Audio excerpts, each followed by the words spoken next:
Welcome to the Deep Dive. We're all about exploring new ways of experiencing the world, and today we're tapping into the fascinating world of orientation and mobility, or O&M, as it's often called. It's about so much more than just getting around. It's about really understanding and connecting with your environment in a whole new way. We're going beyond the basics today, diving deep into the techniques, technology, and even the mental mastery that helps people navigate the world independently. And I think what's so fascinating about this is how much we rely on sight, and O&M helps you rediscover all these other incredible senses. It's like you're unlocking a secret level of perception, right? Exactly. So let's start with something I think most people have seen but maybe don't fully understand: the white cane. Okay. I mean, it's practically a symbol of independence, but I had no idea there were different types of canes for different situations. Oh, absolutely. Just like you wouldn't use a hammer to saw wood, Yeah. right? Different canes have different purposes. Makes sense. You know the long cane, for example, that's like an extension of someone's arm, reaching out, feeling the environment. It's like a sensory tool, picking up on all those details we might miss. Exactly. Obstacles, changes in elevation, even the texture of the ground.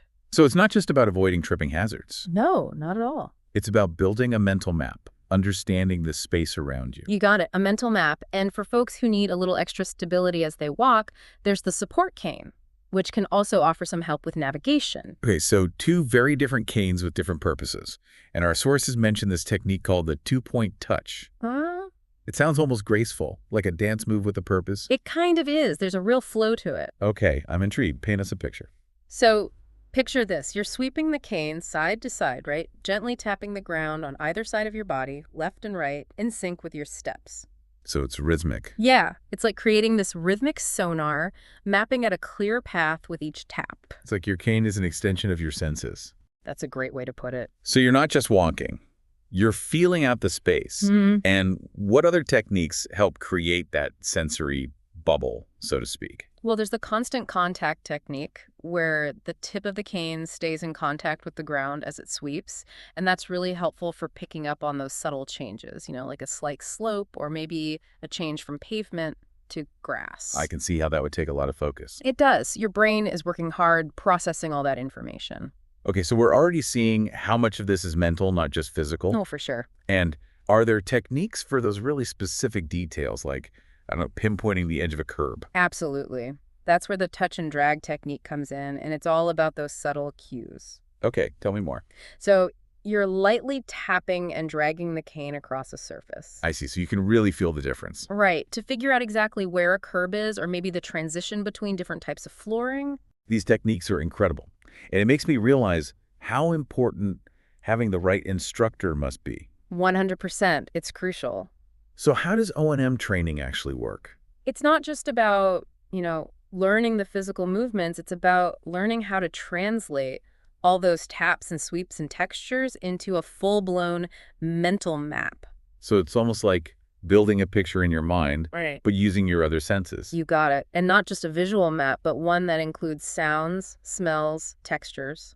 Wow, that's amazing. It's about becoming aware of all these things that we often filter out, Yeah, it's like when you navigate your own home in the dark, you just know where everything is. Exactly. You don't need to see it. You've already got that mental map. Right. It's like, oh, the sound of the traffic means there's a crosswalk coming up, or I can feel the brick path under my feet.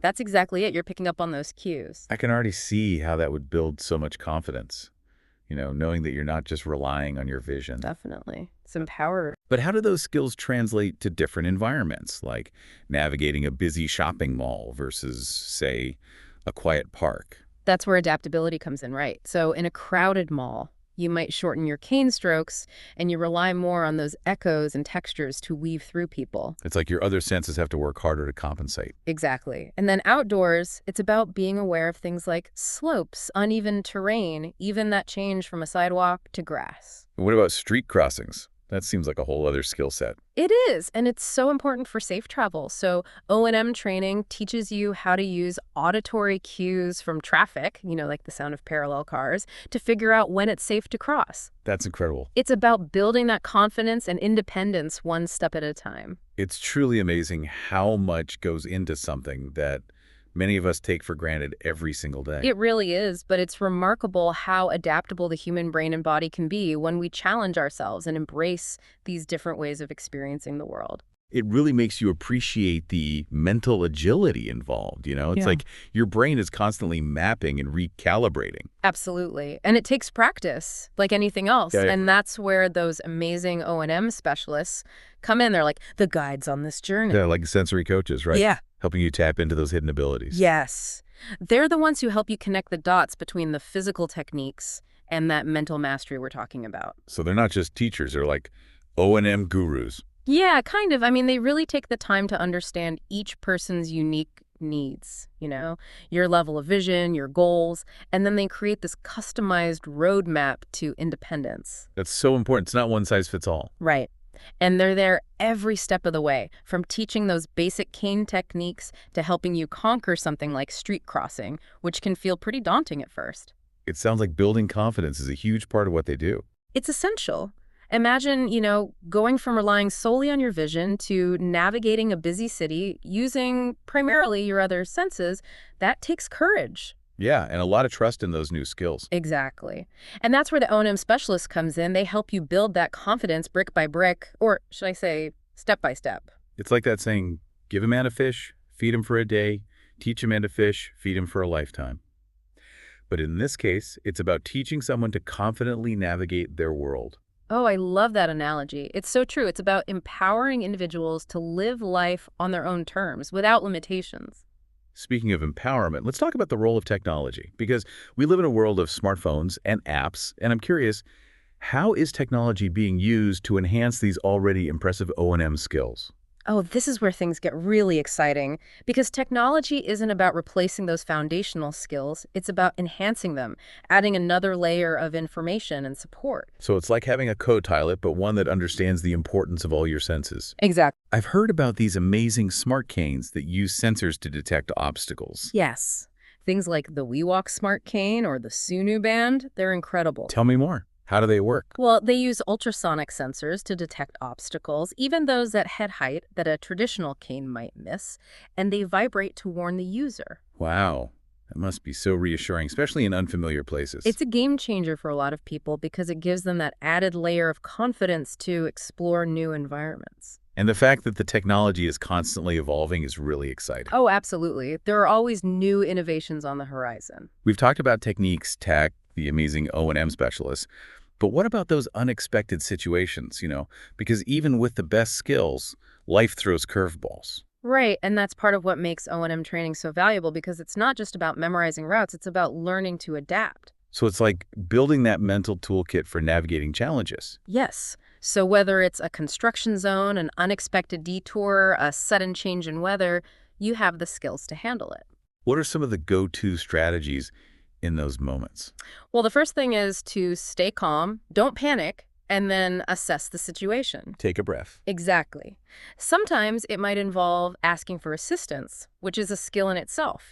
Absolutely. And sometimes it's about using your other senses, your auditory cues, to find an alternate route, or maybe carefully retracing your steps to a familiar landmark. So it's about thinking on your feet, being resourceful, knowing when to ask for help. Right, exactly. And that's a good skill for anyone to have, really, whether you're navigating with a cane or just navigating life. Absolutely. It's about problem solving, building confidence, that sense of self-reliance that carries over into everything you do. And that confidence must be so powerful because I imagine, for someone who's maybe just starting out on this journey, it can feel a little overwhelming at times. Oh, for sure. It's a big change, but the more you practice, the more you challenge yourself, the more confident you become. It's like anything else.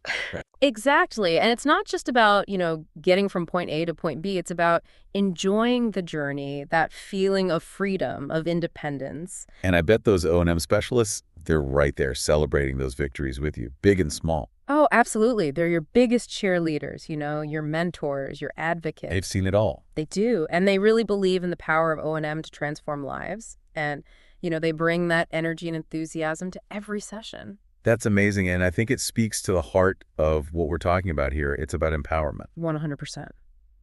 So for our listeners who are blind or visually impaired, or maybe for family members who are supporting loved ones on this journey, what advice, what words of encouragement would you offer? Oh, that's a great question. I think the biggest thing is to embrace the journey. Don't be afraid to dive in. Right. It's a process, and there will be bumps along the way, But celebrate every victory, no matter how small. Those small victories add up. They do. Hmm. And never be afraid to ask for help. There are so many resources available, and there's this amazing community out there ready to support you. It's like learning anything new. It takes patience, perseverance, and a little bit of humor goes a long way. Oh, absolutely. Humor is essential. And to the family members, the friends who are supporting their loved ones, your role is so important. Offer that encouragement, celebrate those milestones. Be that cheerleader. Yes. And remember that the most important thing you can provide is that unwavering belief in their abilities. Because ultimately, it's about empowering individuals to live their lives to the fullest, on their own terms. Exactly. It's about recognizing that there are many ways to experience the world, and each one is valuable and unique. That's beautifully said, and I think it's a perfect note to end on. I agree. It's been so inspiring to take this deep dive into the world of orientation and mobility and to witness, the resilience, the determination, the skill of those who navigate the world through touch, sound, and their own amazing inner compass. It's really incredible when you think about it. It really is. And for our listeners, this is just the starting point. There's a whole world of information and resources out there waiting to be explored. So keep asking questions, keep learning, and keep embracing the adventure of discovering the world in your own unique way. I love that. And on that note, we'll wrap up this deep dive into the extraordinary world of orientation and mobility, where every step is a testament to human potential. Until next time, keep exploring. To learn more about the Conklin Davis Center for the Visually Impaired and services we provide, visit us today at conklindavis.org.